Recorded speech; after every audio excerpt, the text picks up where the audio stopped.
Chapter पढ़ने वाले हैं वो हमारी हिस्ट्री बुक का चैप्टर है, चैप्टर नंबर 10 या फिर चैप्टर नंबर 8, जिसका नाम है 18th सेंचुरी पॉलिटिकल फॉर्मेशंस। मतलब 18वीं शताब्दी में नए राजनीतिक गठन। गठन का मतलब होता है जो नए गुट बने थे, जो नए ग्रुप्स बने थे उस टाइम के हम लोग बात करने वाले हैं कि उस समय में 18वीं सदी में कौन कौन सी नई राजनीतिक गठनों का निर्माण हुआ था।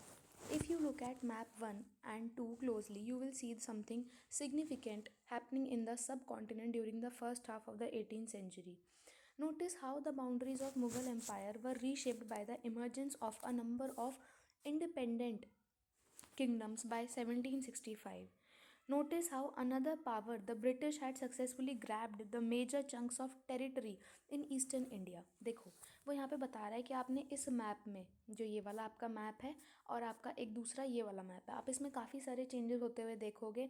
उनमें से एक चेंजेस क्या है कि कैसे 1765 में जो ब्रिटिशर्स हैं उन्होंने आके हमारे ईस्टर्न इंडिया का, ईस्ट पता है कहाँ पर है, दोबारा से हम बना देते हैं अपने मैप को। ये हमारी कौन सी साइड है, ईस्टर्न साइड है। तो ईस्टर्न इंडिया का जो मेजर पार्ट है वो उन्होंने क्या कर लिया था, अपने अंडर ले लिया था। ठीक है, वो उन्होंने उसको हड़प लिया था। What these map tell us is that political condition of 18th century India changed quite dramatically and within a relatively short span of time. वो यहाँ पे बता रहा है कि कैसे जो इंडिया का नक्शा है या इंडिया की जो पूरी आप कह सकते हो किस्मत है वो छोटे से समय में ही कैसे काफ़ी ज़्यादा हो गई, बदल गई, काफ़ी ज़्यादा चेंजेस उसमें हमें देखने को मिले। In this chapter we will read about the emergence of new political group. ये जो शब्द आपको दिख रहा है इमर्जेंस, इमर्जेंस का मतलब होता है उत्पत्ति होना। इमर्जेंस का मतलब हो जाता है कि उस समय पे मतलब उनका इकट्ठा होना। समझ रहे हो कि नई मतलब कैसे कैसे वहाँ पे उनका निर्माण हुआ था, आप ये कह सकते हो। ठीक है, तो emergence of new political groups in the subcontinent during the first half of the 18th century, roughly from 1707 when Aurangzeb died till the third battle of Panipat in 1761। यहाँ से आपका एक इम्पॉर्टेंट क्वेश्चन बन जाता है कि जो आपका औरंगज़ेब कौन से बैटल में मारा गया था। जब वो यहाँ पे बता रहे हैं कि जो 18th सेंचुरी है जो कहाँ से स्टार्ट हो रही थी, 1707 से, जब औरंगज़ेब मर गया था, till the third battle of Panipat in 1761, यानी 1707 से ये सारे चेंजेस हमें कब तक देखने को मिले थे, 1761 तक हम ये चेंजेस को देख पा रहे थे। ठीक है, the crisis of the empire and the later Mughals. अब हम पढ़ने वाले हैं मुगल साम्राज्य और परिवर्ती मुगलों के लिए संकट की स्थिति। अब देखो, साम्राज्य तो उन्होंने हड़प लिया था, लेकिन अब उनके लिए क्या ऐसी स्थिति, कौन सी स्थिति थी जो उनके लिए काफ़ी संकटमयी हो गई थी कि हाँ अब तो वो लोग फंस चुके हैं। In chapter 4, you saw how Mughal Empire reached the height of its success and started facing a variety of crises towards the closing year of the 17th century. वो बता रहे हैं कि जैसे ही आपने चैप्टर 4 पढ़ा था अपनी हिस्ट्री बुक का, अपने इस किताब का आपने 4th चैप्टर पढ़ा था, आपने देखा कि कैसे उन्होंने एकदम विशाल काय उनका प्रोग्रेस था, उनकी सब चीज़ें बहुत अच्छी अच्छी चलती जा रही थी। लेकिन in the closing year of 17th century these were the caused by a number of factors. Emperor Aurangzeb had depleted the military and financial resources of his empire by fighting in a long war in the Deccan.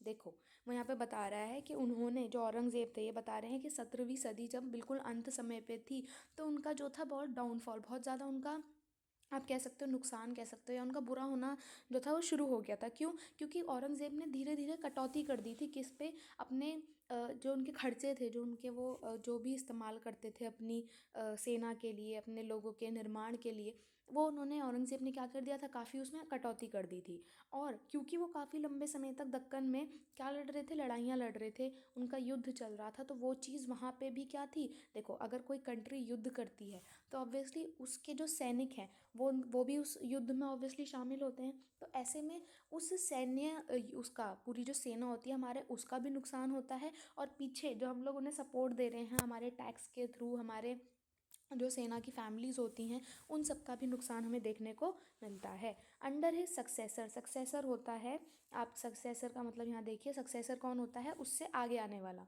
ठीक है, जैसे कि राजा का बेटा जो राजकुमार होता था उसी को राजा बना दिया जाता था, तो वो उसका कौन हो गया, सक्सेसर हो गया। The efficiency of the imperial administration broke down.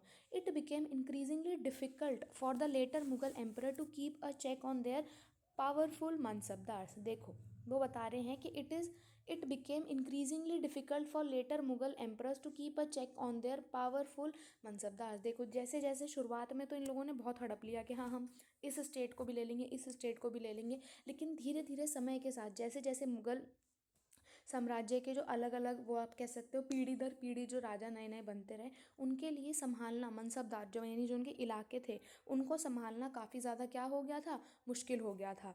Nobles appointed as governors often control the office of revenue and military administration as well. वो बता रहे हैं कि जो गवर्नर्स, उन्हें गवर्नर्स बना दिए जाते थे, यानी एक तरीके का आप कह सकते हो उनके अंडर काम करने वाला, आप एक कर्मचारी भी कह सकते हो कि बना दिया जाता था, कि वो उनकी जगह पे रह के वहाँ पे क्या कलेक्ट करेगा, सारे टैक्स को सारी उनको कलेक्ट करेगा, ठीक है। This gave them extraordinary political economic and military powers over vast region of the Mughal empire. वो बताते हैं कि इन सब चीज़ों से ही उन्हें क्या मिल गया था, काफ़ी ज़्यादा पॉलिटिकल और इकोनॉमिकल। पॉलिटिकल होता है आपका सारा इनसे राजनीतिक से जो जुड़ी हुई चीज़ें होती हैं, और इकोनॉमिक मैंने आपको बताया था इकोनॉमिक क्या होता है, जितनी भी हमारी अर्थव्यवस्था से जुड़ी चीज़ें होती हैं, ठीक है। Over vast region of the Mughal empire as the governor consolidated their control over the provinces. Consolidated का अर्थात क्या है कि जैसे जैसे उन्होंने अपनी पैठ बैठाई थी, as the governor consolidated their control, जैसे जैसे उन्होंने अपना, आप कह सकते हो अपना डर बैठाया था, अपना हुक्म लगाया था वहाँ पे, ओवर द प्रोविंसेस, प्रोविंसेस होता है उस इलाके में, the periodic remission of revenue to the capital declined.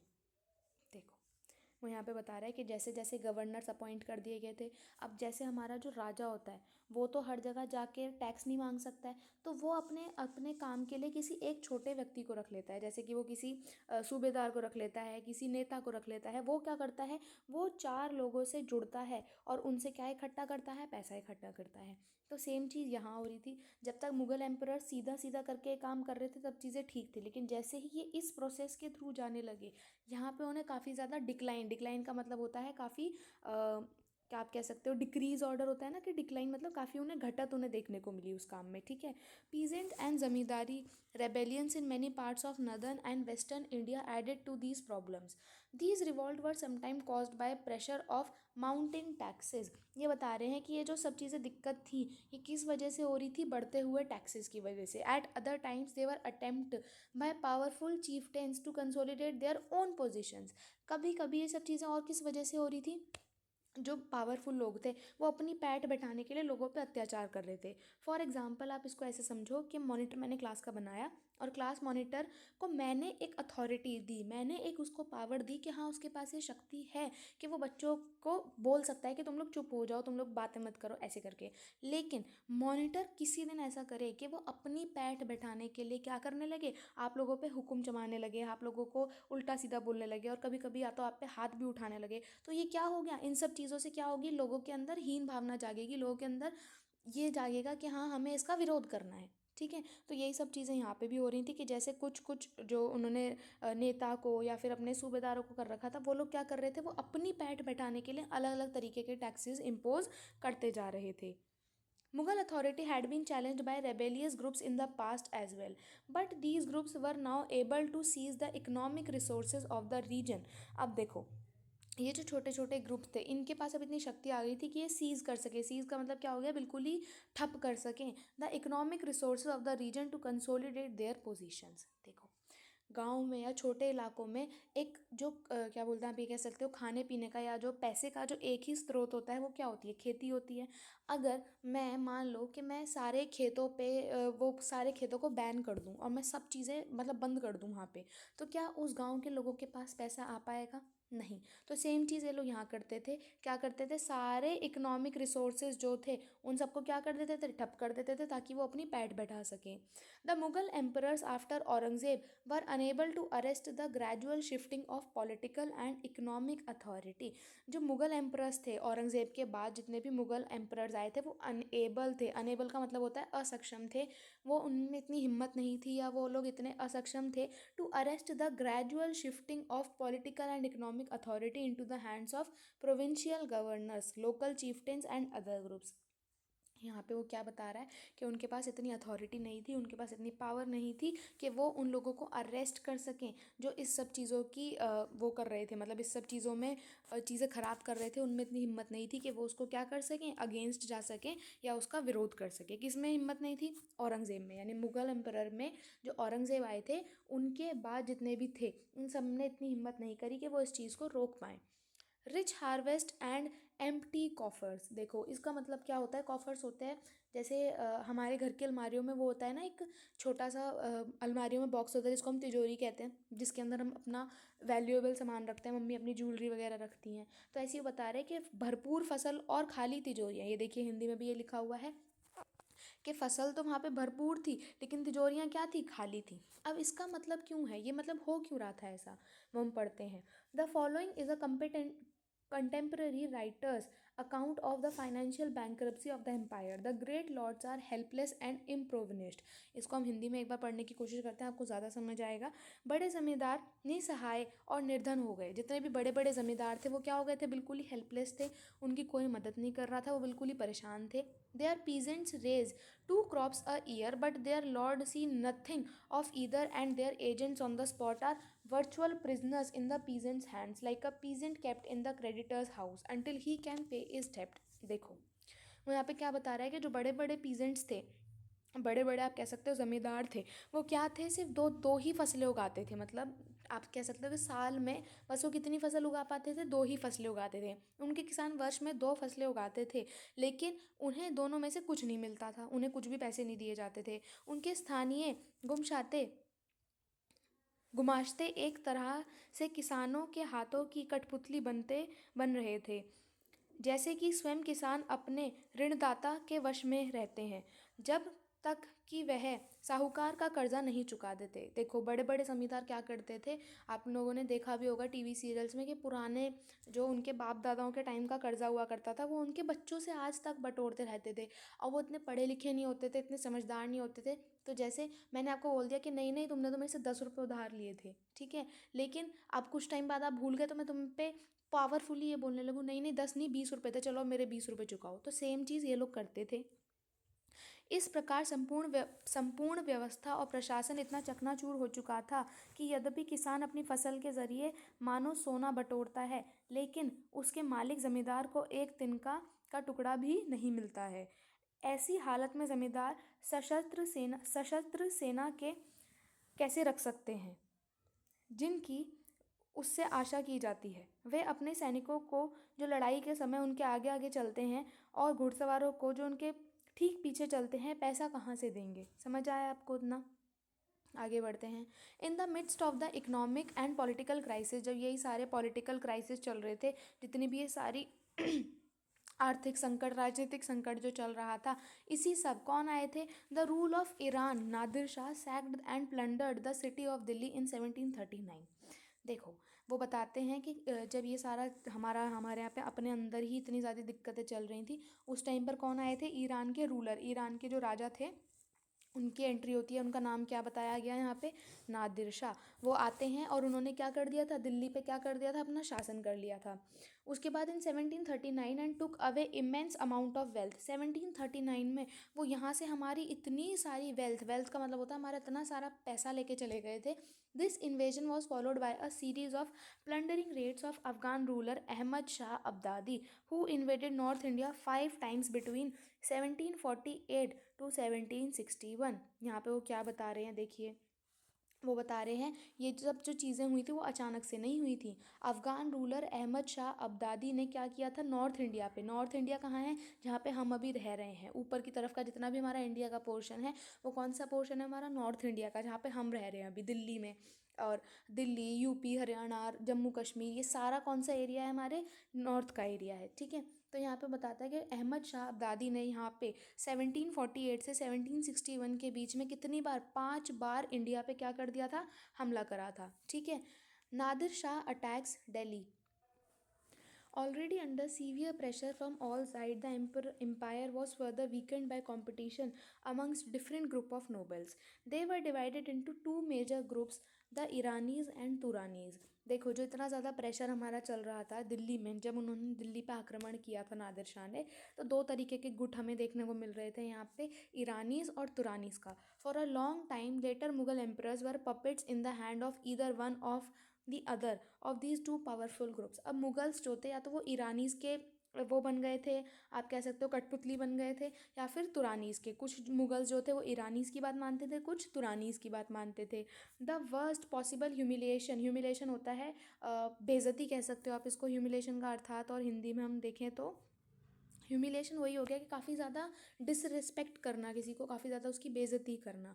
The possible humiliation came when two Mughal emperor Farrukh Siyar and Alamgir were assassinated and two other Ahmad Shah and Shah Alam two were blinded by their nobles. जो बताते हैं कि हद तो तब हो गई थी जब हमारे ये जो दो यहाँ पे हम लोग देख रहे हैं मुगल एम्परर के जो दो राजा थे, कौन कौन, फारूक सियार और आलमगीर टू, इन दोनों को क्या कर दिया गया था, असेनिटेटेड कर दिया गया था. एसेंसिटेटेड का मतलब क्या होता है, उनकी मृत्यु कर दी गई थी, उन्हें मार दिया गया था. ठीक है, तो जब इन दोनों को मार दिया गया था और बाकी दोनों को क्या कर दिया गया था, उनको तो क्या बोलते हैं, जो हमारे अहमद शाह थे और शाह आलम टू थे, इन दोनों को क्या कर दिया गया था, इनको तो बिल्कुल ही अंधा कर दिया गया था. ठीक है. इमर्जेंस ऑफ न्यू स्टेट, अब नए नए राज्य कैसे बने थे. With the decline in the authority of Mughal emperors, the governor of large provinces, सूबेदार and the great जमींदार consolidated their authority in different part of the subcontinent.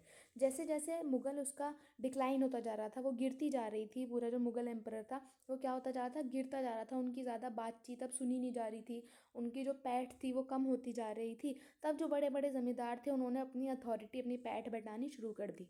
Through the 18th century the Mughal emperor gradually fragmented into a number of independent regional states. Broadly speaking, the state of 18th century can be divided into three overlapping groups. State that were old provinces like Awadh, Bengal and Hyderabad. यानी वो बता रहा है कि जहाँ पे पुराने मुगल उसका शासक हो रहा था, यानी पुराने टाइम से ही मुगल्स जो थे वो अपना काम कर रहे थे. Although extremely powerful and quite independent, the ruler of the state did not break their formal ties with Mughal emperor. वो बताते हैं कि ये लोग पुराने जो मुगल राजा लोग थे उनके साथ इनके जुड़ाव थे, और ये उनसे नाता भी नहीं तोड़ रहे थे कि हाँ हम उनकी बात नहीं मानेंगे, अब तो हम अपने यहाँ के राजा बन गए. नहीं, इनके अभी भी उनके साथ ताल्लुकात अच्छे थे. दूसरा जुट कौन सा था यहाँ पे, states that had enjoyed considerable independence under the Mughals as watan jagirs. वो बताते हैं कि इसमें दूसरा जो हम लोग यहाँ पे ग्रुप देख रहे हैं वो कैसे थे, जो मुगल्स के अंडर रह के सारी इंडिपेंडेंस को क्या करते थे, इंजॉय करते थे. इनमें से एक कौन थे, और मतलब वो अपने आप को क्या कहते थे, वतन जागीर बताते थे. These include several Rajput principalities. इसमें काफ़ी सारी हस्तियाँ ऐसे थी जो कौन थी, राजपूत समाज से बिलोंग करती थी. ठीक है. अब उसके बाद आते हैं हम थर्ड ग्रुप पे. The last group included the states under the control of Marathas, Sikh and other like the Jat. These were the differing size and had seized their independence from the Mughal after a long drawn armed struggle. देखो, अपने तीन group पढ़े, तीन group में से पहला आपने पढ़ा कि इनका पूरा ताल्लुकात किससे था, मुगल्स से था. दूसरे कौन थे, ये मुगल्स के अंडर रह के काम करते थे लेकिन अपने आप को क्या बताते थे, वतन जागीर बताते थे. ये इतना ज़्यादा कनेक्टेड नहीं थे किससे, मुगल्स से. लेकिन जो तीसरा ग्रुप था, तीसरे ग्रुप में कौन कौन आ रहे थे, मराठा, सिख और जाट आ रहे थे. इन लोगों ने क्या किया था, काफ़ी लंबे समय तक स्ट्रगल किया था, काफ़ी लंबे समय तक संघर्ष किया था, लड़ाई करी थी, और मुगल्स से क्या पाली थी, इंडिपेंडेंस पाली थी, मतलब उनसे आज़ादी पाली थी. ठीक है. अब हम पढ़ रहे हैं the Mughal provinces. Amongst the states that were carved out of the old Mughal emperor provinces in the 18th century, three stand out very prominently. These were Awadh, Bengal and Hyderabad. वो बताते हैं कि मुगल स्टेट्स जितनी famous थी उनमें से तीन जो थी वो काफ़ी ज़्यादा निकल के आ रही थी. पहली कौन सी थी, अवध, दूसरी थी बिहार और तीसरी थी हैदराबाद. अवध को आज की डेट में हम क्या कहते हैं, बिहार कहते हैं. बंगाल वेस्ट बंगाल हो गया और हैदराबाद हमारा है. All three states were found by members of high Mughal nobility who had been governors of large provinces. इनकी जो स्थापना करी थी वो किसने करी थी, बड़े बड़े जो मुगल नोबल्स थे, यानी बड़े बड़े जो उसकी हस्तियाँ थी मुगल एम्पायर की, उन्होंने करी थी. जैसे सादत खान ने क्या ढूंढा था, अवध को ढूंढा था। मुर्शिद कुली खान ने बंगाल को। और असफ जहाँ ने किसको ढूंढा था, हैदराबाद की स्थापना करी थी। All three had occupied high mansabdari position and both enjoyed the trust and confidence of the emperors. यानी राजा के अंडर रह के इन्हें छोटी छोटी स्टेट्स दे दी गई थी और ये यहाँ पे अपना हुक्म चलाते थे और ऐसे करके ये सब चीज़ें आराम से मैनेज कर रहे थे। Both Asafjai and Murshid Quli Khan held at Jat rank of 7,000 each, while Sadat Khan Jat was 6,000। वो बताते हैं कि उनकी रैंक किस किस उसमें डिवाइडेड थी, कि उन्हें रैंक किसकी मिली थी 7,000 ईच और इनको सादत खान को किसकी मिली थी 6,000 ईच। अब हम आते हैं हैदराबाद पे। निज़ाम उल मुल्क असफ जहा, ये उनका नाम था पूरा, ठीक है। ये कहाँ के फाउंडर थे, हैदराबाद। इनको हैदराबाद जो स्टेट है हमारी, उसको किसने ढूंढा था, निज़ाम उल मुल्क असफ जहा ने ढूंढा था, ठीक है। Was the most powerful member at the court of Mughal emperor of Farooq सियार। फारूक सियार राजा के जो सभा थी, उनका जो दरबार था, उसके काफ़ी फेमस ये क्या थे, एक हस्ती थे। He was interested first with the governorship of Awadh and later given the charge of Deccan. पहले इन्हें क्या दिया गया था संभालने को, अवध यानी बिहार दिया गया था, लेकिन कुछ समय के बाद इन्हें क्या दे दिया गया था, दक्कन का चार्ज दे दिया गया था कि आप दक्कन संभालो। As the Mughal governor of Deccan provinces during 1720 to 22, Asaf Jah had gained control over its political and financial administration. इन्होंने अपनी अच्छी खासी पैठ बैठा ली थी कहाँ पे, पॉलिटिकल और फाइनेंशियल एडमिनिस्ट्रेशन, अर्थात यानी इन्होंने वहाँ का राजनीतिक और आर्थिक दोनों तरीके का जो आपका कह सकते हो ऑफिस था, काम काज था, वो सब इन्होंने ठीक से संभाल लिया था। Taking subsequent advantage of the turmoil in the Deccan and the competition among the court nobility, he gathered power in his hand and became the actual ruler of that region। देखो वो यहाँ पे क्या बता रहा है, जब आपस में ही लोगों के बीच में कंपटीशन चल रहा था, कोर्ट के लोगों के बीच में, तो उसने क्या किया था, पावर हथिया ली थी अपने हाथों में और वहाँ का असल रूलर वो खुद ही बन गया था, ठीक है। आगे बढ़ते हैं हम। असफ जा brought skilled soldiers and men administrator from North India who welcomed the new opportunities in the South। वो बताते हैं कि असफ जा जो होते हैं वो काफ़ी काबिल सोल्जर्स और काफ़ी काबिल कामकाज करने वाले लोगों को उठा के लाए थे।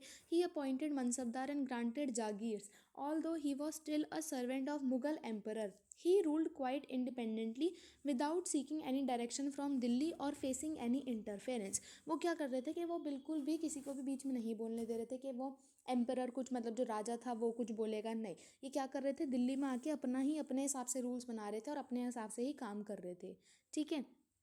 The Mughal emperor merely confirm that decision already taken by Nizam ul Mulk Asaf Jha. वो बताते हैं कि मुगल एम्परर से वो यानी जो हमारे निज़ाम उल मुल्क झा से, असफ झा से क्या था, वो बताते हैं यहाँ पे कि वो इतनी ज़्यादा पूछा पाछी नहीं करते थे कि हाँ मैं इस रूल को यहाँ पे कर दूँ। वो भी ने जो भी डिसीजन लेना होता था वो अपने आप ही ले लेते थे। The state of Hyderabad was constantly engage in a struggle against the Marathas to the west with independent Telugu warrior chief of the plateau. वो बताते हैं कि स्टेट ऑफ हैदराबाद, जो हैदराबाद की स्टेट है, was constantly engaged in a struggle. वो हमेशा से किस में रही, कुछ ना कुछ चीज़ों फेस करती रही। Against the Marathas to the west with the independent Telugu warrior chief Nayaks of the plateau. बताते हैं इनका कुछ ना कुछ विवाद जो था वो चलता रहता था। The ambitious Nizam ul Mulk Asaf Jah to control the rich textile producing areas of the Coromandel coast in the east were checked by British who were becoming increasingly powerful in that region। अब जो एम्बिशियस होता है काफ़ी ज़्यादा अपने काम को लेके सीरियस होना या अपने काम से बहुत प्यार करना, ठीक है। तो जो एम्बिशियस हमारे कौन थे, निज़ाम उल मुल्क थे। वो क्या चाहते थे कि वो रिच टेक्सटाइल प्रोडक्शन, टेक्सटाइल का मतलब होता है कपड़ों का जो प्रोडक्शन हो रहा है, ठीक है। तो जो यहाँ पे कोरोमंडल कोस्ट पे ईस्ट में हमारी एक कोरोमंडल कोस्ट है। कोरोमंडल कोस्ट एक वो जगह होती है जहाँ पे क्या होता है, पानी के किनारा होता है, ठीक है। कोई भी समुद्र, नदी या फिर उसका जो आप किनारा कहोगे, वहाँ पे क्या आएगा, वो उसका कोस्ट है। तो यहाँ पे कोरोमंडल कोस्ट में जो काफ़ी ज़्यादा बढ़िया रिच टेक्सटाइल प्रोड्यूसिंग एरिया था, वहाँ पे ब्रिटिश हुआ becoming increasingly powerful in that region. वो क्या करते थे, उन पर नज़र रखते थे, क्योंकि इस जगह पर ब्रिटिशर्स का जो आप कह सकते हो आना जाना था, या ब्रिटिशर्स की जो आप ये कहिए कि वहाँ पे जो उनकी नज़र थी वो काफ़ी पैनी थी, तो वो उन पर भी नज़र रखते थे कि वहाँ पे क्या चल रहा है। आगे बढ़ते हैं। अब आ जाते हैं अवध पे। Burhan ul Mulk Saadat Khan was appointed as subadar of Awadh in 1722 and founded a state which was none which was one of the most important to emerge out the breakup of the Mughal emperor. वो बताते हैं कि बिहार का एक बहुत ही बड़ा योगदान है किसमें, जो सारा हमारा विच्छेद हुआ किसका, मुगल एम्पायर का पूरा, जो उसका आप कह सकते हो उसका जो डिक्लाइन हुआ उसमें अवध ने बहुत बढ़िया बड़ा रोल प्ले किया। ठीक है, Awadh was prosperous region. Awadh जो था एक बहुत ही प्रसिद्ध, बहुत ही आप कह सकते हो प्रोस्पेरस, आप हिंदी में कहेंगे काफ़ी ही समृद्ध वो एक राज्य था। तो यहाँ पे controlling a rich alluvial Ganga plain, rich alluvial Ganga plain, alluvial soil हम लोगों ने पढ़ी है। तो गंगा किनारे जो यहाँ पे मिट्टी थी वो काफ़ी ज़्यादा क्या थी, फर्टाइल थी, काफ़ी ज़्यादा उपजाऊ थी। And the main trade route between north India and Bengal. अगर अब आप इसे इंडिया के मैप में देखेंगे तो आपको पता चलेगा कि बीच में हमारा यहाँ पे कहीं आ रहा होता है बिहार, ये हमारा नॉर्दर्न रीजन है, ये हमारा ईस्टर्न रीजन है, और ये हमारा वेस्टर्न रीजन है, और ये हमारा क्या बोलते हैं साउथ का रीजन है। यहाँ पे हमारा आता है कौन, बिहार। यहाँ रुकिए एक सेकेंड, इस रीजन में आता है हमारा बिहार। तो ये जो नॉर्दर्न रूट है और इधर वेस्ट बंगाल है, इन दोनों के बीच में जो एक ही रास्ता है जुड़ने का वो कौन था, बिहार था। तो यहाँ पे बताते हैं कि ये जो था काफ़ी ही अच्छा एक ट्रेड रूट था, यानी ट्रेडिंग होती है, जितना भी व्यापार था उसके लिए काफ़ी अच्छा रूट था। बुरहानुल मुल्क also held the combined offices of the Subedari, Diwani and Faujdari.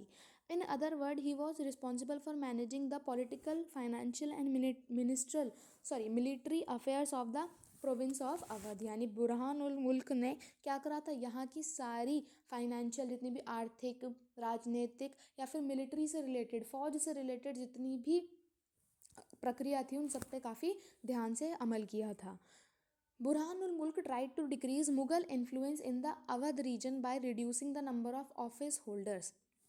बुरहानुल मुल्क ने जो मुग़ल इन्फ्लुएंस था, यानी मुग़ल का जो आप ये कह सकते हो उनका जो एक एक छवि थी या उनका जो एक काम था वो कम कैसे कर दिया था, कैसे करा था अवध रीजन में, उन्होंने ऑफिसेस को क्या कर दिया था, कम कर दिया था, अपॉइंटेड बाय द मुगल्स। अब क्या हो रहा था कि मुगल्स जो थे, मैंने आपको बताया जो राजा था वो हर जगह तो नहीं जा सकता था, इसीलिए उसने अपने छोटे छोटे मंत्रियों को रख रखा था ताकि वो 4 लोगों पे क्या कर सकें, उनसे रूल कर सके।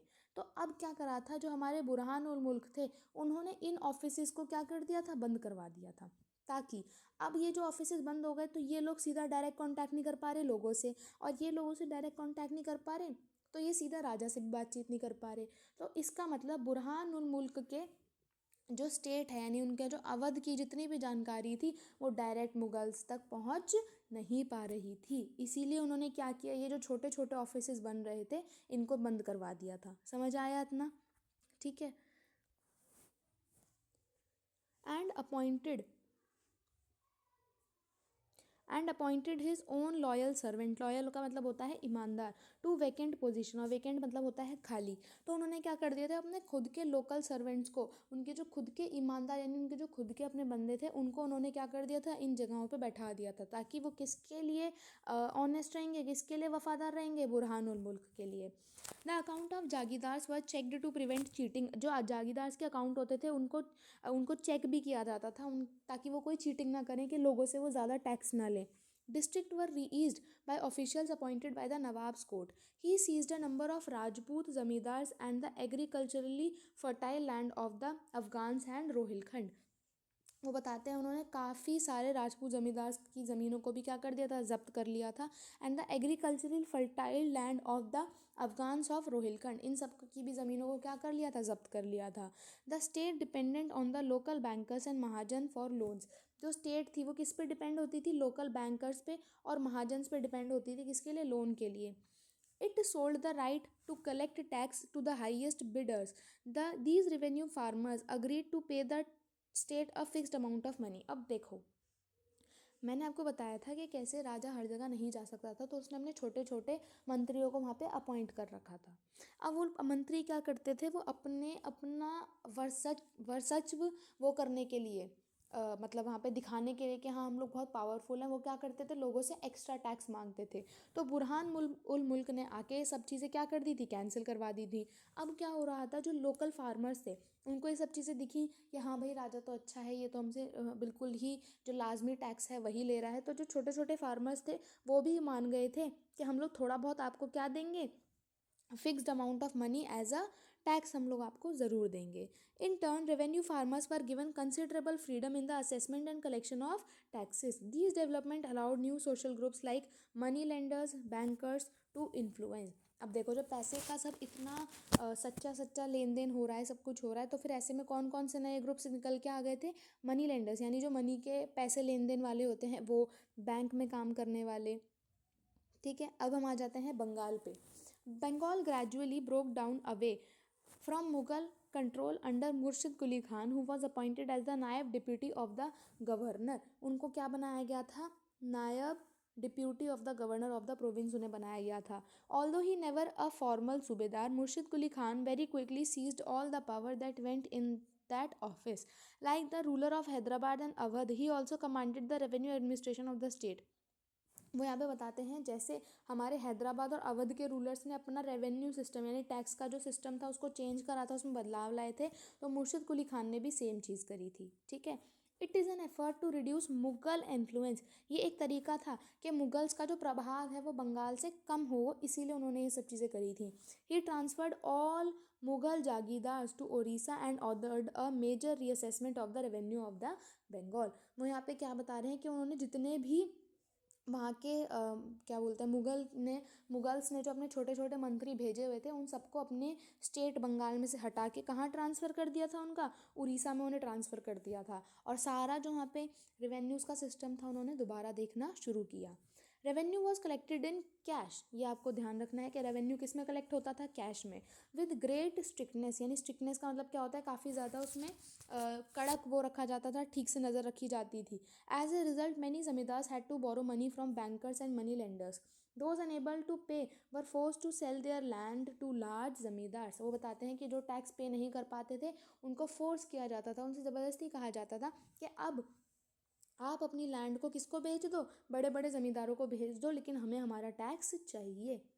The formation of the regional state in the 18th century Bengal therefore led to a considerable change amongst the zamindar. The close connection between state and bankers, noticeable in Hyderabad and Awadh as well, was evident in Bengal under the rule of Ali Vardi Khan. During his reign, the banking house of Jagat Seth became extremely prosperous. वो बताते हैं कि कैसे। अब देखो जब गरीब आदमी के पास टैक्स भरने के पैसे नहीं होंगे, तो जो उसके पास ज़मीन होगी, जो उसके पास चीज़ें होंगी, वो उनको बेचेगा।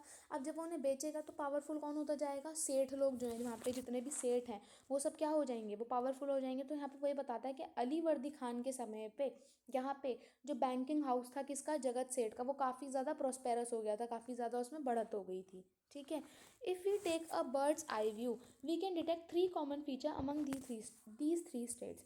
अगर हम इसको बहुत ही चील की नज़र से देखने की कोशिश करें तो हम तीनों में एक चीज़ कॉमन ज़रूर देखेंगे। पहली, though many of the larger states were established by erstwhile Mughal nobles, they were highly suspicious of some of the administrative system that they had inherited, in particular the jagirdari system. वो यहाँ पे बताते हैं कि कैसे वो लोग काफ़ी ज़्यादा एक तरीके से कह सकते हो आप, वो शक कर रहे थे या उन्हें उन्हें पता था कि हाँ इस सिस्टम में कुछ ना कुछ दिक्कत है, तो उन्होंने उस सब में कुछ चेंजेस कराए। Second, their method of tax collection. उनका मेथड क्या कलेक्ट करने का?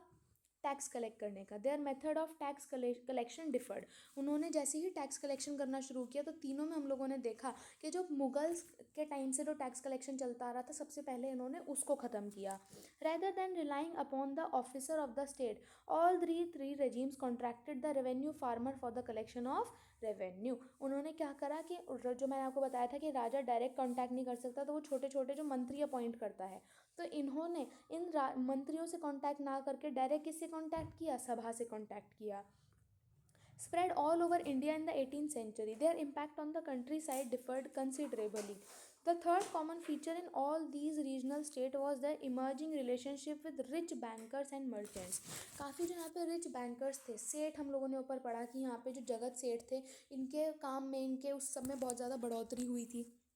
तो ऐसे जो रिच बैंकर्स थे, इनका भी हमने देखा कि इनका इनसे रिश्ता मजबूत होता गया। These people lent money, lent का मतलब उधार लेना, to revenue farmers, received land as security and collected tax from these land through their own agents. Throughout India the richest merchant of the banker were gaining a stake in the new political order. वो यहाँ पे बताते हैं कि कैसे बड़े बड़े जो मर्चेंट्स थे, बड़े बड़े जो कर्मचारी थे, वो क्या कर रहे थे, बैंकर्स थे, जितने भी मतलब जो भी बैंकर्स थे, वो क्या कर रहे थे, काफ़ी ज़्यादा पॉलिटिकल ऑर्डर में काफ़ी ज़्यादा अपना पैसा बना रहे थे। उनके पास काफ़ी ज़्यादा आप कह सकते हो पैसे का जो स्रोत था वो उनके लिए काफ़ी ज़्यादा बढ़ गया था। अब हम पढ़ रहे हैं the watan jagirs of Rajput. Many Rajput kings particularly those belonging to Amber and Jodhpur had served under the Mughal with the distinction. वो बताते हैं कि काफ़ी सारे राजपूत किंग्स ने भी, जैसे अंबर और जोधपुर के जितने भी किंग्स थे, उन सब ने लगभग काफ़ी काफ़ी उनमें से काफ़ी लोगों ने, काफ़ी राजाओं ने मुगल्स के अंडर काम किया था, उनके शासन में अपना जो भी है उन्होंने काम किए थे। In the exchange they were permitted to enjoy considerable autonomy in their watan jagirs. इसके बदले मुगल जो थे इन्हें थोड़ा सा फ़ायदा देते थे, थोड़ी सी छूट देते थे कि वो कुछ कुछ चीज़ों में अपनी चला सकते हैं या फिर उन उन चीज़ों में वो इंजॉय कर सकते हैं। In the 18th century these rulers now attempted to extend their control over adjacent regions. Ajit Singh the ruler of Jodhpur was also involve in the fractional political politics at the Mughal court. जब ये सब चीज़ें चल रही थी, उन्हें अलग अलग रीजन्स बांट दिए गए थे। तो अजीत सिंह जो थे, जोधपुर के जो राजा थे, वो भी इन सब चीज़ों में इन्वॉल्व थे। वो भी मुगल के कोर्ट में, मुगल की सभा में उस समय पे मौजूद थे, जब सबको अलग अलग क्या बांट दिए गए थे, अलग अलग राज्य बांटे जा रहे थे। These influential Rajput families claimed the सूबेदारी of the rich provinces of Gujarat and Malwa. Raja Ajit Singh of Jodhpur held the governorship of Gujarat. जो हमारे यहाँ पे आ जाते हैं, ये आपका क्वेश्चन है important. Raja Ajit Singh of Jodhpur ने कहाँ की गद्दी संभाली थी, गुजरात की। सवाई राजा जयसिंह ने कहाँ की संभाली थी, अंबर की। Was a governor of Malwa. ठीक है, जो कहाँ के थे, सवाई राजा सिंह जो थे वो कहाँ के रहने वाले थे, अम्बेर के रहने वाले थे, और उन्होंने कहाँ की गद्दी संभाली थी, गवर्नर ऑफ मालवा बने थे ये। These offices were renewed by emperor Jahandar Shah in 1713। इन ऑफिसेज को फिर से बनवाया गया था, किसने बनवाया था, जहांदर शाह ने 1731 में। They also tried to extend their territories by seizing properties of imperial territories neighbouring their watans. वो बताते हैं कि कैसे जो है टेरिटरीज थी वो अपने अलग अलग अपने अपने पोर्शन में क्या कर रही थी, अपना अपना काम कर रही थी। नागौर वॉज कंकर्ड मतलब होता है कि उस पर हक जमा लेना या उसको जीत लेना, उसको हड़प लेना। ठीक है, Nagaur was conquered and annexed. Annex का मतलब होता है उस पर हमला करना। Annexed to the house of Jodhpur while Amber seized large portion of Bundi. वो बताते हैं कि जो नागौर था उस पर कब्जा हो गया था द हाउस ऑफ जोधपुर, और जो अंबर था उसको सीज कर लिया गया था काफ़ी सारे पोर्शन ऑफ बूंदी से। Sawai Raja Jaisingh founded his new capital at Jaipur and was given the subedari of Agra. जो सवाई राजा जयसिंह थे उन्हें क्या दी गई थी, found his new capital at Jaipur. उन्हें अपनी नई कैपिटल कहाँ मिली थी, जयपुर में। And was given the subedari of Agra in 1722। Maratha campaign into Rajasthan from 1740s put severe pressure on these principalities and checked their further expansion। जो 1740s में मराठास का जो यहाँ पे हम लोग देखते हैं राजस्थान के एंड पे, जो हम लोगों ने देखा कि काफ़ी ज़्यादा उनका जो आप कह सकते हो विकराल रूप जो हम देख पा रहे थे, तो इन सब चीज़ों से काफ़ी ज़्यादा प्रेशर पड़ा था किसकी, चेक्ड देयर फर्दर एक्सपेंशन। इनके जो धीरे धीरे करके बढ़ोत होती जा रही थी उस पर काफ़ी ज़्यादा फ़र्क हमें देखने को मिला था। अब हम पढ़ते हैं सीजिंग इंडिपेंडेंस। सीजिंग इंडिपेंडेंस यानी आज़ादी हासिल करना। अब आज़ादी हासिल करने में किन किन लोगों के योगदान थे वो हम पढ़ते हैं। पहले आते हैं Sikh. The organisation of the Sikh into a political community during the 17th century helped in the regional state building in the Punjab. Several battles were fought by Guru Gobind Singh against the Rajput and Mughal rulers. वो बताते हैं कि हमारे श्री गुरु गोबिंद सिंह जी ने काफ़ी सारे बैटल्स लड़े थे, किसके, against the Rajput and Mughal rulers. काफ़ी सारे उन्होंने बैटल्स जो थे, लड़ाइयाँ लड़ी थी राजपूत और मुगलों के खिलाफ। Both before and after the institution of the Khalsa in 1699। Khalsa की स्थापना होने से पहले 1699 में बहुत सारे युद्ध देखे गए थे।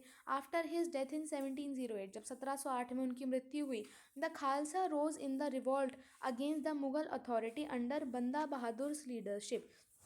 बताते हैं कि जब श्री गुरु गोबिंद सिंह जी की मृत्यु हो गई थी उस टाइम पे किसके किसके कहे पे उन्होंने सारे जो खालसा पूरा समूह था उन्होंने किसके कहे पे सारे अपने काम करे थे, बंदा बहादुर सिंह की लीडरशिप में उन्होंने काम करे थे। Declare their sovereign rule by striking coins in the name of Guru Nanak and Guru Gobind Singh ji and establish their own administration between the Sutlej and Yamuna. अब बताते हैं कि उन्होंने अपना खुद का ही एक राज्य बना लिया था, कहाँ पे, सतलुज और जमुना के बीच में, वहाँ पे उन्होंने अपना ही एडमिनिस्ट्रेशन बना लिया था, अपना ही सारी पैठ बैठा ली थी। Banda Bahadur Singh was captured in 1715 and executed in 1716। बताते हैं कि 1715 में बंदा बहादुर को पकड़ लिया गया था और 1716 में उनको मार दिया गया था। ठीक है। Under a number of able leaders in the 18th century, the Sikh organized themselves into a number of band called jathas and later और mills। वो बताते हैं कि जो सिख थे उन लोगों ने 18वीं सदी में अपने आप को एक उपाधि दे दी थी, किसकी, जत्था की, कि हम लोग यहाँ पे क्या है, हम लोग का पूरा जो एक समूह है उसको उन्होंने अपने आप को एक जत्था की क्या बोलते हैं, एक उपाधि दे दी थी। Their combined forces were known as the grand army, या फिर आप उन्हें दल खालसा भी कह सकते हो। ठीक है। यहाँ पे बताते हैं कि इनकी जो इतनी बड़ी आर्मी बन गई थी उसको क्या नाम दिया गया था, दल खालसा बोला जाता था। The entire body used to meet at Amritsar at the time of Baisakhi and Diwali to collective decision known as resolutions of Guru, यानी गुरमताज। देखो वो बताते हैं कि ये सब लोग कब इकट्ठे होते थे, साल में 2 बार ये लोग इकट्ठे होते थे अमृतसर में, एक तो बैसाखी के समय और एक दिवाली के समय, और उस टाइम पे वो डिसाइड करते थे कि अब हमें आगे क्या करना है। A system called Rakhi was introduced offering protection to cultivators on the payment of tax of 20% of the produce। एक इसी समय पे यहाँ पे एक रूल आप कह सकते हो, एक ऐसा कह सकते हो कि एक इन लोगों ने एक रूल बना लिया था, हाँ, कि वो हम लोग क्या करेंगे, राखी, एक उन्होंने एक ऐसी टर्म इंट्रोड्यूस कराई थी। उसमें क्या था, offering protection to cultivators on the payment of a tax of 20% of the produce. यहाँ पे वो बताते हैं कि जिससे अंतर्गत किसानों से उनकी उपज की 20% कर के रूप में लेकर बदले में उन्हें संरक्षण प्रदान किया जाता है। मतलब उनसे उन जैसे मान लो किसान ने भी जितनी भी फसल उगाई उसका 20% किसको दिया जाता था, इस खालसा समूह के पास जमा करवा दिया जाता था, और बदले में किसान को क्या मिलता था, उसको मिलती थी सुरक्षा की सुरक्षा का सुनिश्चित उसको किया जाता था कि हाँ तेरी रक्षा करना अब हमारा काम है। क्यों? क्योंकि तूने हमें अपनी फसल का 20% दे दिया है। समझ आया? Guru Gobind Singh had inspired the Khalsa with believe that their destiny was to rule. राज करेगा खालसा, हम सबने सुना है। तो बोलते हैं कि गुरु गोबिंद सिंह जी ने एक ही मूल मंत्र दिया था, क्या, कि उनकी जो किस्मत है वो किसके लिए होगी, मतलब उनकी जो आगे का जितना भी उनको करना है वो क्या करना है, शासन करना है, राज करेगा Khalsa. Their well-knit organization enabled them to put up a successful resistance to the Mughal governors first, and then to Ahmad Shah Abdadi, who had seized the rich province of the Punjab and Sarkar of Sir Hind from the Mughals. The Khalsa declared their sovereign rule by striking their own coin again in 1765। इन्होंने अपने खुद के coins बना दिए थे खालसाज ने 1765 में। Significantly, the coin bore the same inscription as the one of the orders issued by Khalsa in the time of बंदा बहादुर। जो coins थे वो लगभग लगभग सेम ही थे जैसे किसके समय पे निकले थे, बंदा बहादुर के समय पे निकले थे। The Sikh territories in the late 18th century was extended from the Indus to Jamuna, but they were divided under different rulers. One of them, Maharaj Ranjit Singh, reunited in these groups and established his capital at Lahore। वो यहाँ पे बताते हैं कि ये देखो उन्होंने अपना जो राज्य था 18वीं सदी में अपनी जो टेरिटरी थी, अपना जो एक कह सकते हो अपनी जो बाउंड्री थी वो बढ़ा दी थी इंडस से लेके कहाँ तक, जमुना तक। But they were divided under different rulers, लेकिन उनके जो रूलर्स थे वो डिफरेंट डिफरेंट थे। यानी वो भले ही इंडस से जमुना, इंडस यानी रिवर हमारी और जमुना भी हमारी रिवर, तो उस तक भले ही वो बिल्कुल ही विस्तार रूप से फैल गए थे, लेकिन वो किसके अंडर थे, डिफरेंट डिफरेंट रूलर्स के अंडर काम कर रहे थे। उनमें से एक कौन थे, महाराजा रंजीत सिंह, जो reunited these groups and established in capital in Lahore in 1799। उनमें से एक कौन थे, महाराजा रंजीत सिंह थे, जिन्होंने अपनी कैपिटल कहाँ बना ली थी, लाहौर में बना ली थी। अपना जो कैपिटल स्थापित कर दिया था, कहाँ पे कर दिया था, लाहौर में। कब, कौन से सन में, 1799 में। अब हम पढ़ने वाले हैं मराठास के बारे में, आइए पढ़ते हैं। The Maratha kingdom was another powerful region kingdom to arise out the sustained opposition of the Mughal rule। अब मुगल्स को हटाने के लिए एक और जुट इकट्ठा हो गया था हमारे पास, वो कौन थे, मराठास थे। शिवाजी, जिनका जन्म कब हुआ था, 1627 में, और उनकी मृत्यु कब हुई, 1680 में। Carved out a stable kingdom with the support of powerful warrior families. काफ़ी पावरफुल वॉरियर फैमिलीज यानी जो अच्छे खासे आप कह सकते हो पावरफुल और ताकतवर लोगों की फैमिली से उन्होंने अपने जो लोग थे वो उठाए थे। कौन थे वो, देशमुख। उनके सरनेम क्या हुआ करते थे, देशमुख हुआ करते थे। Group of highly mobile peasant pastoralists, यानी पेट्रियोलिस्ट क्या होते हैं, जो काफ़ी ज़्यादा देशभक्त टाइप आप कह सकते हो, ठीक है, जो काफ़ी ज़्यादा हमारे जो हाईली मोबाइल पीजेंट्स थे, यानी काफ़ी फेमस जो वहाँ के उस समय के पीजेंट्स हुआ करते थे, उनको उन्होंने उठाया था। Provided the backbone of the Maratha army, काफ़ी जो थे ये क्या थे, बैकबोन, उन्होंने एक रीढ़ की हड्डी का काम किया था किसकी, मराठा आर्मी में। Shivaji used these forces to challenge the Mughals in the peninsula, Shivaji ने इनका इस्तेमाल किस लिए किया था, इन्हें अपने उसमें फोर्सेस में क्यों किया था, ताकि वो मुगल एम्परर को चैलेंज कर सकें। After Shivaji's death the effective power in Maratha state was wielded by a family of Chitpavan Brahmans who serve the Shivaji successor as Peshwa. वो बताते हैं कि जब उनकी शिवाजी की मृत्यु हो गई थी तब ये सारा कारोबार किसने संभाल लिया था, पेशवा ने संभाल लिया था। Poona became the capital of Maratha kingdom, जो आज की डेट में आप महाराष्ट्र में पुणे सुनते हो, पहले उसे का नाम क्या था, पूना था, और वो वहाँ की कैपिटल बन गई थी। Under the Peshwa the Marathas developed a very successful military organization. Their success lay in bypassing the fortified areas of Mughal by raiding cities and by engaging Mughal armies in area where their supply lines and reinforcement could be easily distributed. वो बताते हैं पेशवास के under उन्होंने क्या देखा था कि जो मराठास थे वो काफ़ी सक्सेसफुल, उनकी जो मिलिट्री थी वो बन गई थी। उनका जो सक्सेस था ले in bypassing the fortified areas of the Mughal by raiding cities and engaging Mughal armies in areas where their supply lines and reinforcement could be easily distributed. In 1720 and 61 Maratha Empire expanded. 1720 और 1761 के समय पर जो Maratha empire थी वो काफ़ी ज़्यादा विस्तार से बढ़ी। It gradually chipped away the authority of the Mughal emperor. Malwa and Gujarat were seized from the Mughals, Malwa और गुजरात जो थे वो उनको हड़प लिया गया था, किससे, मुगल्स थे, मुगल्स से। by the 1720s and by the 1730s the Maratha king was recognized as the overlord of the entire Deccan and Peninsula। जो मराठा किंग थे उनको ऐसे माना जाता था कि वो ओवरलॉर्ड हैं, यानी बिल्कुल ही सर्वस्त्र भगवान है, कहाँ के, पूरे दक्कन और पेनिनसुला के। He possessed the right to levy Chauth and Sardesh Mukhi in the entire region. After raiding Delhi in 1737, frontiers of Maratha domination expanded rapidly। देखो, जब 1737 में दिल्ली पे रेड पड़ी उस समय पर जो मराठास का डोमिनेशन था, उनका जो वर्चस्व था वो काफ़ी ज़्यादा बैठ चुका था, काफ़ी बढ़ता जा रहा था, उनकी जो साम्राज्य था वो काफ़ी तेज़ी से बढ़ता जा रहा था into Rajasthan and the Punjab in the north. कहाँ बढ़ता जा रहा था, कुछ कुछ हिस्सा उनका राजस्थान में मिलता जा रहा था, कुछ पंजाब में, कुछ बंगाल में और कुछ उड़ीसा में, कुछ कर्नाटका में, कुछ तमिल में और बाकी तेलुगु में। जितने भी हमारी साइड में, जितनी भी हमारे पास नीचे साउथ की जितनी भी स्टेट्स हैं उन सब में भी हम उन्हें देख सकते थे। These were not formally included in the Maratha Empire but were made to pay tribute as a way of accepting Maratha sovereignty। इन्होंने पूरी तरीके से मराठा, आप कह सकते हो, आप धर्म कह सकते हो, कि इस पूरे उसको अपनाया नहीं था, लेकिन हाँ वो राज़ी थे कि हम लोग यहाँ पे आराम से इनको एक्सेप्ट करने के लिए मान गए हैं, ठीक है। Expansion brought enormous resources but came at a price.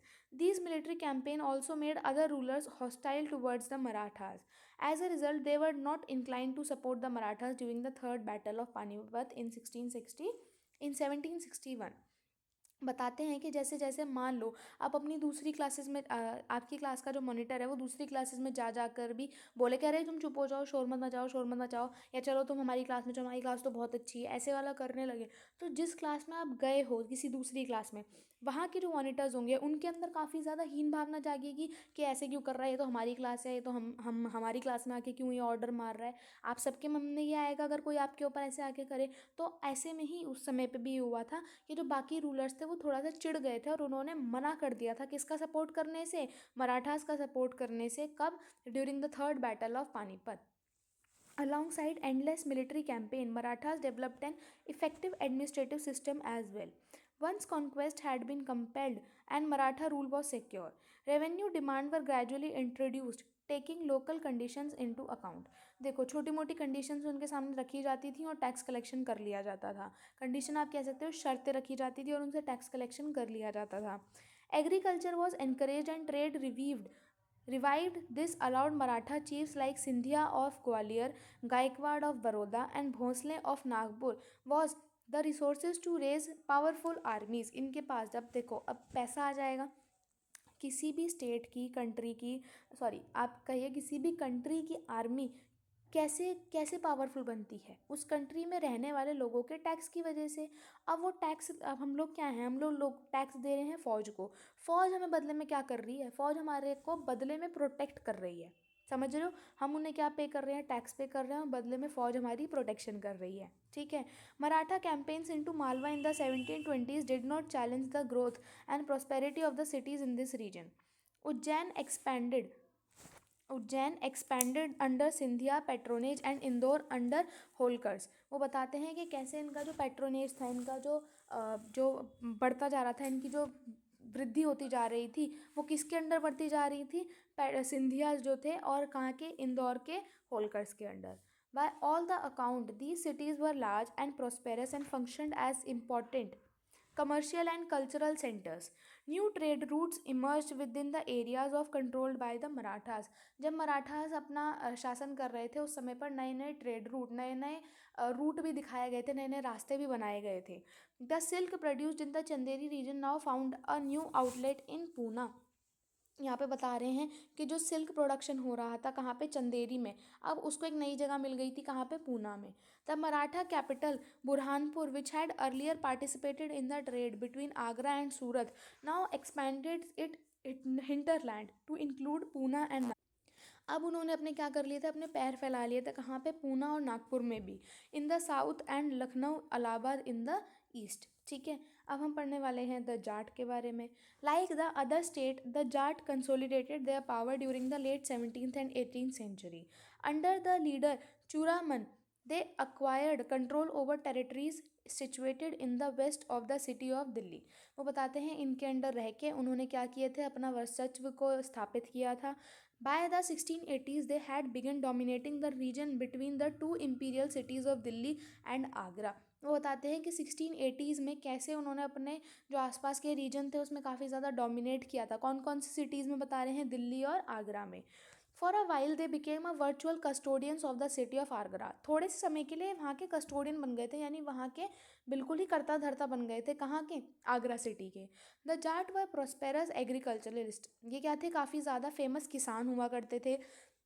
Town like Panipat and Ballabhgarh became the important trading centres in the areas dominated by them. जो दो यहाँ पे हम लोग सिटीज़ पढ़ रहे हैं, पानीपत और बल्लभगढ़, इन दोनों में काफ़ी ज़्यादा इनकी पैठ जो थी हम देख पा रहे थे। Under Surajmal the kingdom of Bharatpur emerge as a strong state. अब देखो, जो सूरजमल राजा थे उनके अंडर रह के जो भरतपुर एक स्टेट थी, सॉरी भरतपुर जो एक राज्य था, उसमें काफ़ी ज़्यादा हम लोगों ने देखा कि वो काफ़ी स्ट्रॉन्ग स्टेट बन के आ रही है। Nadir Shah sacked Delhi in 1739. Many of the city notables took refuge here. बताते हैं कि जब नादिर शाह ने दिल्ली पर अटैक किया था 1739 में, तो काफ़ी सारे जो दिल्ली से लोग थे वो कहाँ आके किसकी शरण में आ गए थे? राजा सूरजमल की शरण में आ गए थे, यहीं पे बल्लभगढ़ में। His son Jawahir Shah had 30,000 troop of his own and hired another 20,000 Maratha and 50,000 Sikh troop to fight the Mughals. इनके जो बेटे थे, इन्होंने 20,000 मराठा, 15,000 सिख और 30,000 क्या थे? टोटल ऐसे ट्रूप्स इकट्ठे कर लिए थे, यानी सैनिक इकट्ठे कर लिए थे। किन से लड़ने के लिए? मुगल्स से लड़ने के लिए। While Bharatpur fort was built in a fairly traditional style. लेकिन जो भरतपुर का फोर्ट था उसे काफ़ी ट्रेडिशनल स्टाइल उस समय का क्या था कि जैसे मंदिर के स्टाइल में उसको बना दिया गया था। At the Dig the Jat built a elaborate garden palace combining styles seen at Amber and Agra. लेकिन जब जाट आए थे उन्होंने क्या बना दिए थे? एक इलेबोरेट, एक गार्डन का पूरा पैलेस बना दिया था, combining styles seen at Amber and Agra. जो अम्बेर और आगरा में डिफरेंट डिफरेंट तरीके के वो लोग देखते थे, गार्डन्स हैं और महल बने हुए हैं, उस तरीके का उन्होंने फॉलो करके यहाँ पे बनाए थे। Its building were modelled or architectural forms first associated with royalty under Shahjahan. जो इन्होंने अपने, आप कह सकते हो, उन्होंने जो अपने महल बनाए थे वो काफ़ी मॉडर्न थे उस समय के हिसाब से, और शाहजहाँ के अंडर ऐसे महल सिर्फ उन्हीं के पास देखे गए थे। ठीक है। अगला आता है हमारा फ्रेंच रेवोल्यूशन। फ्रेंच रेवोल्यूशन क्या होता है? फ्रांसीसी क्रांति। ठीक है। फ्रांसीसी क्रांति आप बड़ी क्लासेस में और ठीक से पढ़ेंगे, आपकी हिंदी वाली बुक में तो ये सब नहीं है, हम इसमें बता देते हैं क्या हुआ था। In the various state systems of 18th century India the common people did not enjoy the right to participate in the affair of their governments. वो बताते हैं कि जितने भी राइट्स मिल रहे थे वो गवर्नमेंट को मिल रहे थे, ऐसे में जो सिटीजन थे, वहाँ के जो लोग थे, वो कुछ भी इंजॉय नहीं कर पा रहे थे। In the western world this was the situation until the late 18th century. देखो, इंडिया में ये सब चल रहा था और सेम सिचुएशन कहाँ पे थी? फ्रांस में भी चल रही थी। The American and the French revolution change the social and political privileges enjoyed by the aristocrats. वो बताते हैं कि बड़े बड़े जो राजा लोगों के या फिर राजमंत्रियों द्वारा जितने भी चीज़ें इंजॉय किए जा रही थी उसमें काफ़ी चेंज आ गया था। कब? अमेरिका के और फ्रेंच के रेवोल्यूशन के बाद से। During French revolution middle class peasants and artisans fought against the special right enjoyed by the clergy and nobility। Clergy और नोबिलिटी कौन लोग थे? जो वहाँ के क्या बोलते हैं, चर्च में काम करते थे, राजा के ख़ानदान के जो लोग थे, इन सबको काफ़ी ज़्यादा स्पेशल राइट्स मिले जाते थे। They believe that no group in society should have privileges based on birth. वो लोगों का क्या मानना था कि किसी को भी जन्म के आधार पर उसके साथ कोई भी तरीके का प्रिविलेजेस जो हैं उसे नहीं मिलने चाहिए। ठीक है, no group in society should have privileges based on birth. Birth के हिसाब से जितने भी प्रिविलेजेस मिलते हैं, फ़ायदे मिलते हैं। हम लोगों ने पढ़ा था भारत की वर्ण व्यवस्था के बारे में, जिसमें पुराने समय में सिर्फ ब्राह्मणों को पढ़ने का अधिकार हुआ करता था। तो सेम चीज़ वो यहाँ पे बता रहा है कि जो बर्थ के आधार पर जन्म से अधिकार जो मिलते थे उनको लेके वो विरोध करते थे। People's social position must depend on merit. People की जो सोशल पोजिशन है, यानी सोशल यानी उसको जो समाज में जो उसकी इज्जत है वो किस पर डिपेंड होनी चाहिए? मेरिट पे। मेरिट क्या होती है? मार्क्स की, फर्स्ट सेकंड थर्ड फोर्थ, समझ रहे हो? तो ऐसे ही वो बता रहे हैं कि मेरिट के हिसाब से कि कोई कितना काबिल है उस हिसाब से उसको क्या मिलनी चाहिए थी? सोशल पोजीशन उसको मिलनी चाहिए थी। कोई भी गद्दी उसे संभालने को उस हिसाब से मिलनी चाहिए। Philosopher of French revolution suggested that there be equal laws and opportunities for all.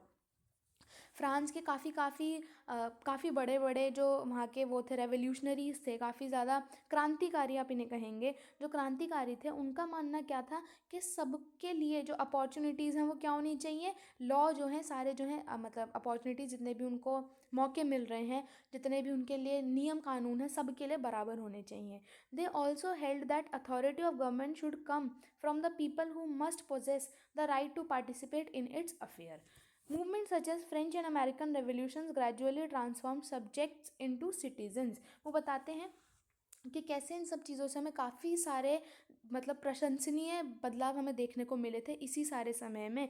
और लोगों को भी एक हक दिया गया था कि वो भी सरकार जो भी फैसला ले रही है उसके बीच में वो इंटरफेयर करें, उसमें पूछें कि सरकार ऐसा फैसला क्यों ले रही है, इससे हमारा क्या फ़ायदा होगा, इन सब चीज़ों से। ठीक है, the ideas of citizenship, nation state and democratic rights took root in India from the late 19th century. जो आइडिया है किसके? सिटीजनशिप के, नेशन स्टेट में, वो काफ़ी ज़्यादा बढ़े। डेमोक्रेटिक राइट्स जो थी इंडिया की वो काफ़ी ज़्यादा मजबूत होती रहीं from the late 19th century. 19th century के आखिर तक आते आते ये सब चीज़ें क्या थी? काफ़ी ज़्यादा पक्की होती गई थी, काफ़ी ज़्यादा एक आप कह सकते हो ठोस होती गई थी। सिटीजनशिप जो था ये कंफर्म होने लगा था। नेशन स्टेट जितने भी लोगों के अधिकार थे, डेमोक्रेटिक राइट थे, वो सब धीरे धीरे करके इंडिया में भी फॉलो हुई की जाने लगी थी। ठीक है, ये था हमारा आज का चैप्टर। और आपको कुछ भी डाउट हो आप नीचे कमेंट्स में पूछ सकते हो।